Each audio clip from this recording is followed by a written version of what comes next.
Mesdames et messieurs, je suis ravie de vous retrouver à ce rendez-vous hebdomadaire dédié au décryptage de l'actualité parlementaire.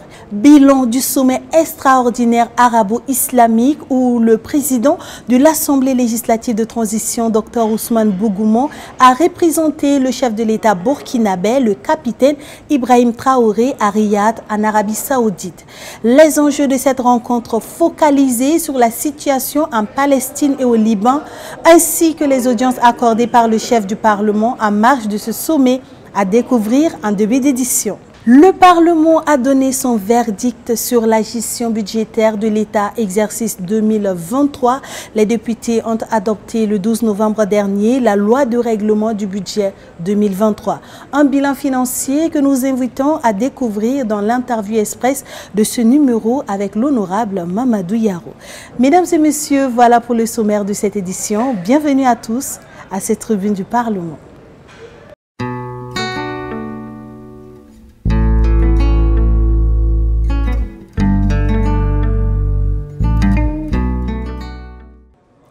L'actualité parlementaire de ce jour nous mène à Riyad, en Arabie Saoudite, où le 11 novembre dernier, le président de l'Assemblée législative de transition a représenté le chef de l'État, le capitaine Ibrahim Traoré, au sommet extraordinaire arabo-islamique.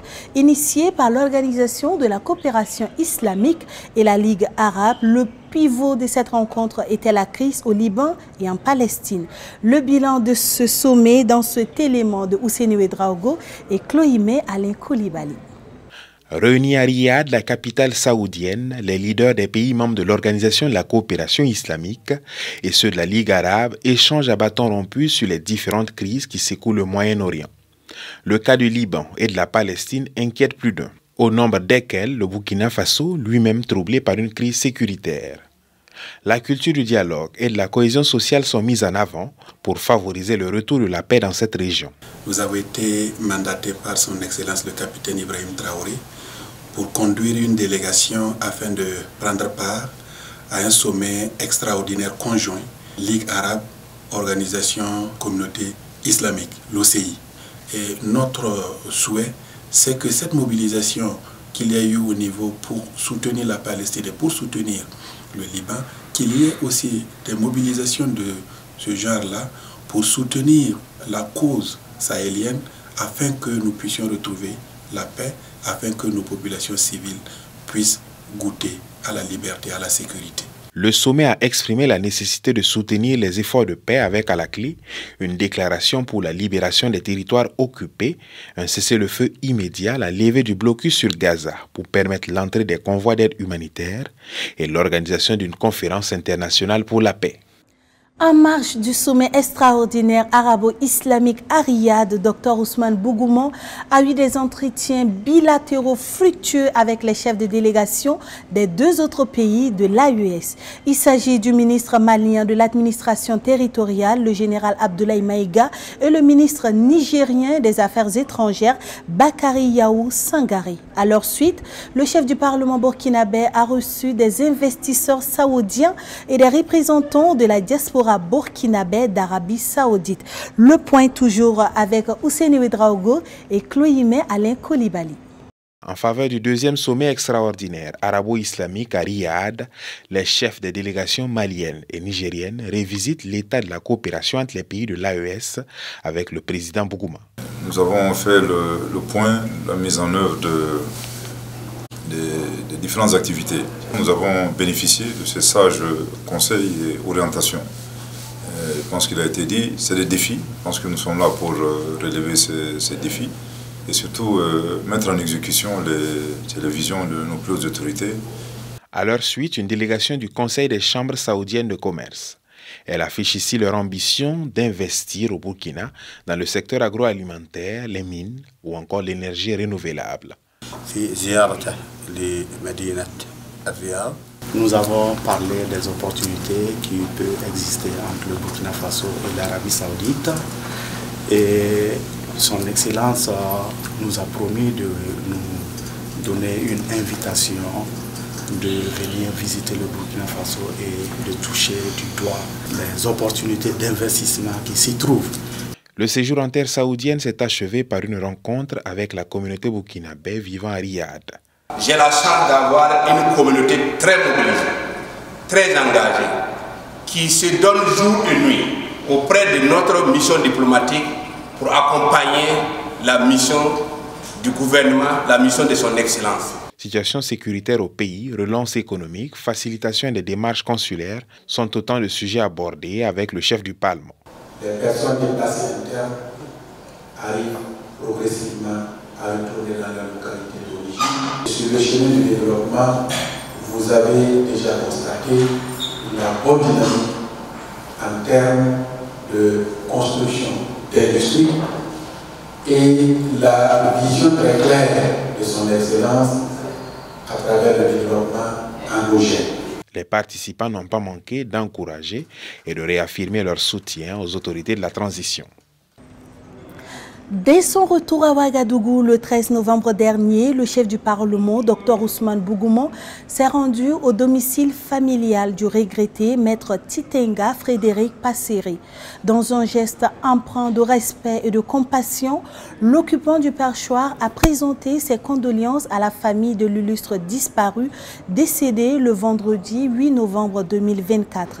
Dans son message de condoléances, Dr Ousmane Bougoumon a en son nom propre et en celui de la représentation nationale, exprimer sa compassion et témoigner sa solidarité à la famille éplorée, affligée par le retour à Dieu du patriarche. Dans la même veine, le chef du Parlement s'est aussi incliné sur la dépouille de l'archevêque émérite de Ouagadougou, Monseigneur Jean-Marie Compaoré, décédé le 9 novembre dernier à Ouagadougou à sa 91e année. Le président Bougoumon a tenu à rendre un dernier hommage à l'homme d'église qui aura consacré sa vie entière au service de l'Évangile au Burkina Faso. Que leurs âmes reposent en paix.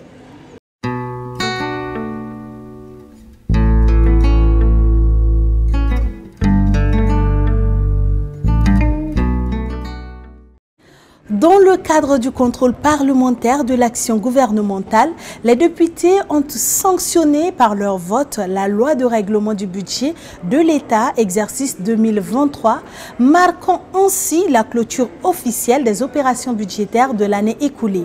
Pour en savoir plus sur les performances financières de l'État, Gaëla Barro reçoit dans l'interview express de ce numéro l'honorable Mamadou Yaro. Suivez plutôt.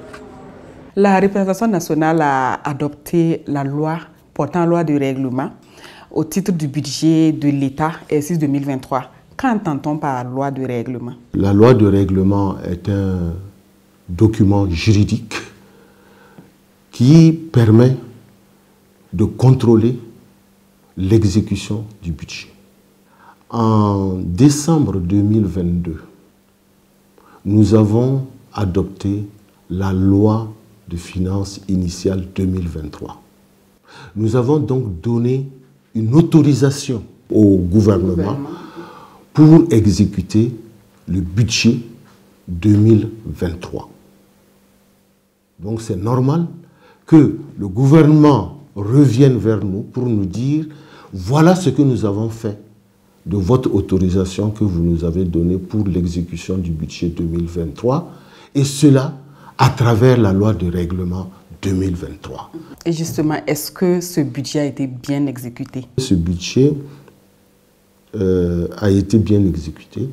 La Cour des comptes nous a aidés à examiner cette loi de règlement 2023 et a émis un avis de conformité pour nous dire que les données entre l'ordonnateur et les 3 comptables principaux de l'État sont conformes. Donc cette déclaration de conformité donnée par la Cour des comptes rassure l'Assemblée législative de transition.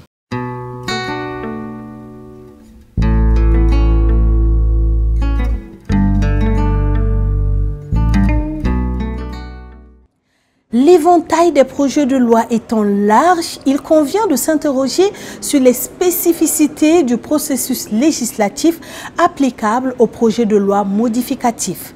Vous l'aurez compris, mesdames et messieurs, le vocable parlementaire du jour nous instruit sur les différentes étapes de la mise en forme définitive du projet de loi modificatif. Lorsque l'Assemblée législative de transition est saisie d'un projet de loi portant modification d'un dispositif législatif existant, la présentation des textes issus de la Commission et des amendements apportés par la Commission obéit à des règles.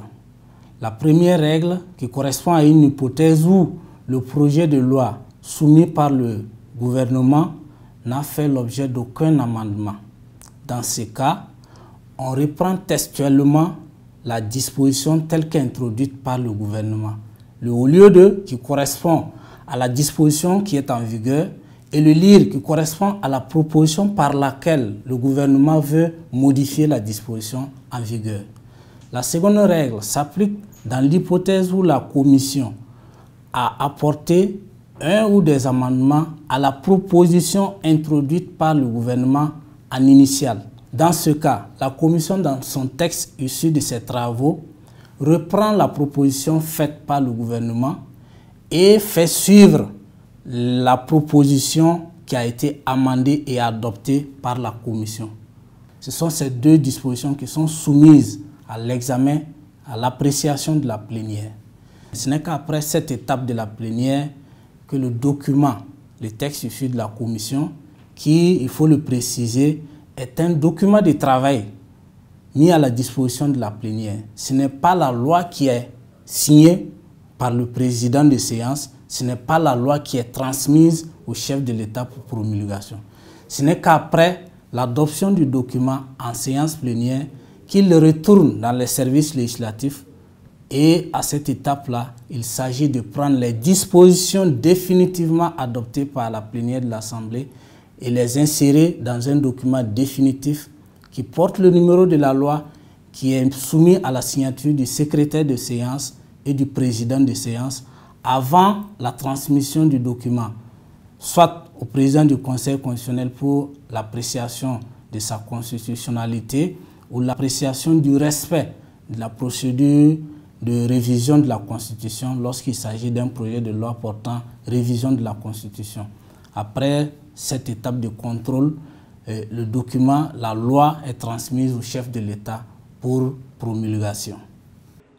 Et c'est ce qui met fin à cette édition de la Tribune du Parlement. Merci pour votre fidélité.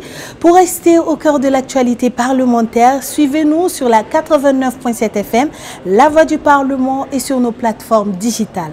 Rendez-vous la semaine prochaine pour un nouveau numéro de votre émission. À bientôt et au plaisir de vous informer.